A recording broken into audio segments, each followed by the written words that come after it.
طلبا سے میں پوچھتا ہوں بتاؤ ہدایت کس بیان سے شروع ہو رہی ہے؟ تو طلبا جواب دیتے ہیں کتاب الطہارہ سے۔ میں کہتا ہوں غلط۔ میں پوچھتا ہوں ہدایت کون سی کتاب سے، فقہ کی کتابیں کون سی کتاب سے شروع ہو رہی ہے؟ وہ کہتے ہیں کتاب الطہارہ سے۔ میں کہتا ہوں غلط۔ فقہ کی تمام کتابیں نماز کے بیان سے شروع ہو رہی ہیں۔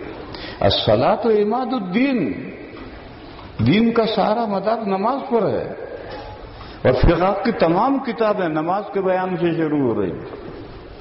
اور یہ جو کتاب الطہارہ ہے یہ تو تمہید ہے کتاب الصلاۃ کی، کیونکہ وضو کے بغیر نماز نہیں ہوتی، پاکی کے بغیر نماز نہیں ہوتی، تو نماز کتاب الصلاۃ سے پہلے کتاب الطہارہ لانی پڑتی ہے۔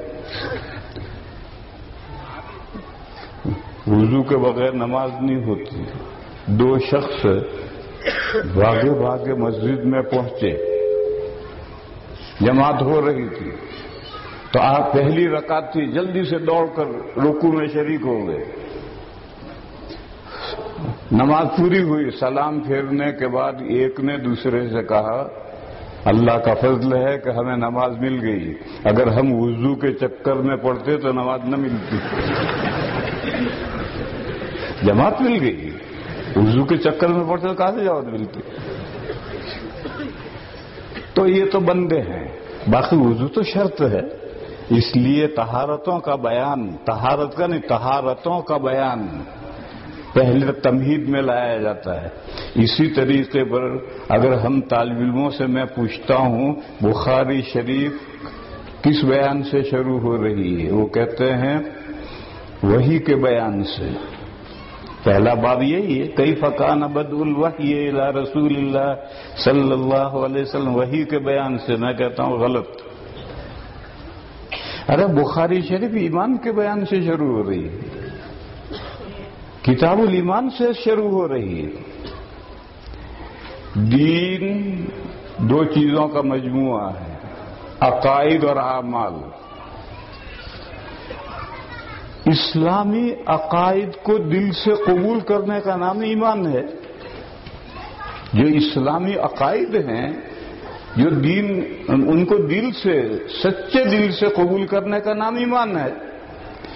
پھر اس ایمان کے درخت پر جو شاخیں پھوٹیں وہ اعمال ہیں۔ ایمان کے درخت پر جو شاخیں پھوٹیں گی وہ اعمال ہیں۔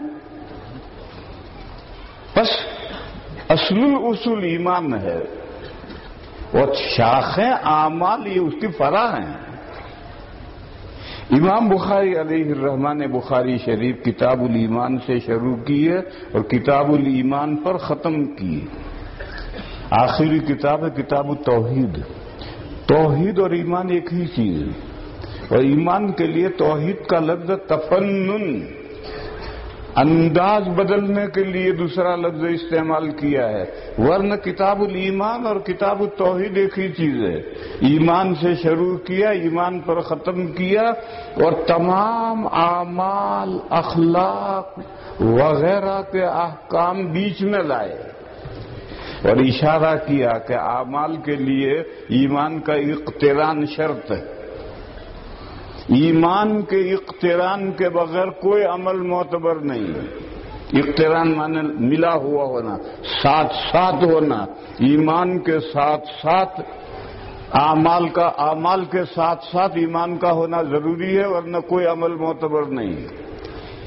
ایک تو یہ اشارہ کیا، کتاب الایمان سے شروع کیا، کتاب الایمان پر ختم کیا، اعمال بیچ میں لائے، اور اشارہ کیا کہ اعمال کے اعتباریت کے لیے ایمان کا اقتران شرط ہے۔ دوسرا اشارہ یہ کیا کہ ایمان حقیقت مستمرہ ہے اور اعمال حقیقت منقطعہ ہے۔ ایمان جب سے بندہ لایا ہے موت تک مستمر رہنا چاہیے۔ ایک لمحہ بھی ایمان منقطع ہو گیا تو بیڑا غرق، لَيَحْبَطَنَّ عَمَلُكَ۔ تو ایمان حقیقت مستمر رہا ہے، اور اعمال نماز شروع کی، 5 منٹ کے بعد سلام پھیرا، نماز پوری ہوگی۔ روزہ شروع کیا، مغرب کے وقت شربت پی لیا، روزہ ختم۔ وہ حقائق منقطع ہیں۔ اسی لیے ایک حدیث میں فرمایا کہ اذا مات الانسان انقطع عنہ ایمانہ عمل استغفر اللہ اذا مات الانسان انقطع عنہ عملہ کا، ایمانہ نہیں کہا۔ بہرحال ایمان حقیقت مستمرہ ہیں، اسی لیے ایمان کی جو جزا ہے جنت، وہ بھی دائمی ابدی ہے۔ اور ایمان کی ضد کفر و شرک، یہ بھی حقیقت مستمرہ ہے، بس اس کی جو جزا و سزا ہے جہنم، وہ بھی دائمی ابدی ہے۔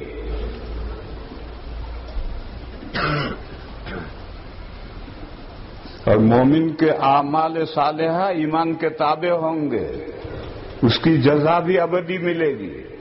اور گناہوں کی، مومن کے گناہوں کی سزائیں 4 مواطن میں ملتی ہیں۔ دنیا میں بھی گناہوں کی سزائیں دنیا میں ملتی ہیں۔ چل رہے تھے، کنکر چبھا، کانٹا چبھا، ایک گناہ معاف ہوا، اس گناہ کی سزا مل گئی، وہ گناہ معاف ہوا۔ قبر میں بھی سزا ملتی ہے، میدان حشر میں بھی، اور پھر بھی کسی کی گناہ باقی رہ گئے تو مومن کو جہنم میں گناہوں کی سزا پانے کے لیے جانا ہے۔ مگر حضرت شاہ ولی اللہ صاحب علیہ الرحمہ نے حجت اللہ میں لکھا ہے، ایک حدیث ذکر کی ہے، وہ حدیث میں نے بہت ڈھونڈی مگر مجھے نہیں ملی۔ مگر حضرت شاہ صاحب کچی گولیاں کھیلے ہوئے نہیں تھے۔ حضرت نے لکھا ہے، نبی پاک صلی اللہ تعالی علیہ وسلم نے فرمایا کہ میری امت کے گناہوں کی بیشتر سزائیں قبر میں نمٹ جائیں گی۔ قبر میں جو عذاب قبر ہے، اس سے بیشتر گناہوں کی سزائیں میری امت کی نمٹ جائیں گی۔ مگر کچھ بندے رہ جائیں گے جن کو میدان حشر میں سزائیں ملیں گی، کچھ بندے رہ جائیں گے جن کو جہنم میں پہنچایا جائے گا، پھر وہ سزائیں پا کر یا سفارشوں سے نکالے جائیں گے۔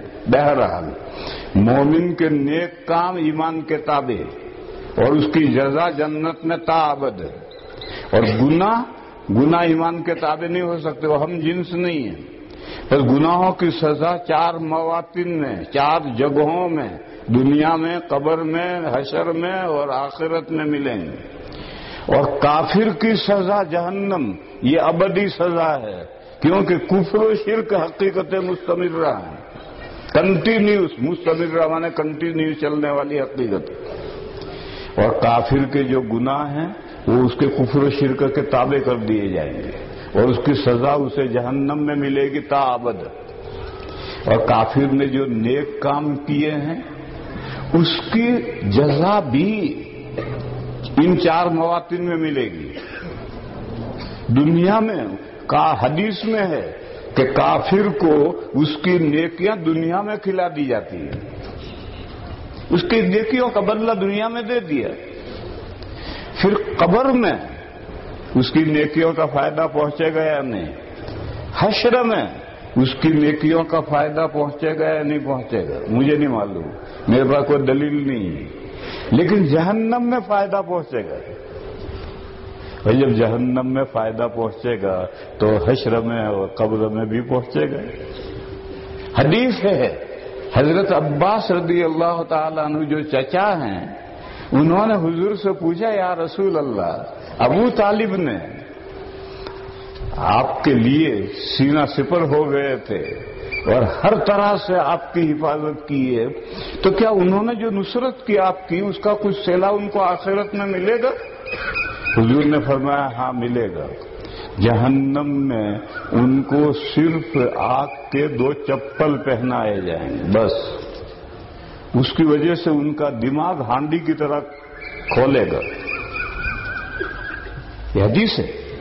معلوم ہوا کہ کسی کو جہنم میں بھی اس کے نیک اعمال کا بدلہ ملتا ہے۔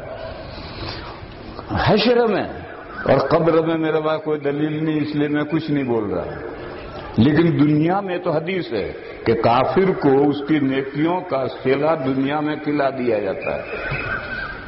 اکثر کفار کو، اکثر یعنی 1000 میں سے 999 کو دنیا ہی میں اس کا صلہ نیکیوں کا بدلہ دے دیا۔ اب جو 1000 میں ایک رہ گیا اس کو آگے بھی اس کا نیکیوں کا فائدہ پہنچے گا۔ بہرحال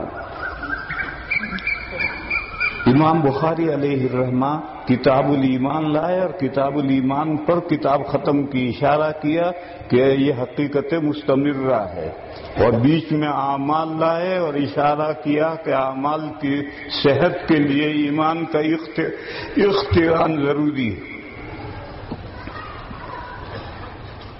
پھر کتاب الایمان سے پہلے یہ جو باب ہے، باب کیف کان بدء الوحی، یہ کیا ہے؟ جیسے کہا کہ کتاب الصلاۃ سے پہلے کتاب الطہارہ تمہید ہے، تو یہ باب کیا ہے؟ یہ باب بھی تمہید ہے۔ اور حضرات علماء جانتے ہیں کہ امام بخاری علیہ الرحمہ جتنے دقیقہ رس ہیں، محدثین میں اتنا دقیقہ رس کوئی نہیں۔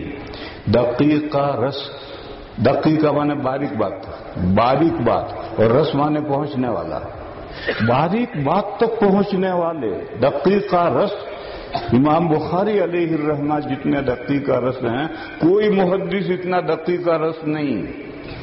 یہ بات گویا امت کے نزدیک مسلم ہے۔ اس لیے امام بخاری علیہ الرحمہ نے کتاب شروع کرنے سے پہلے منکرین حدیث سے لوہا لیا ہے۔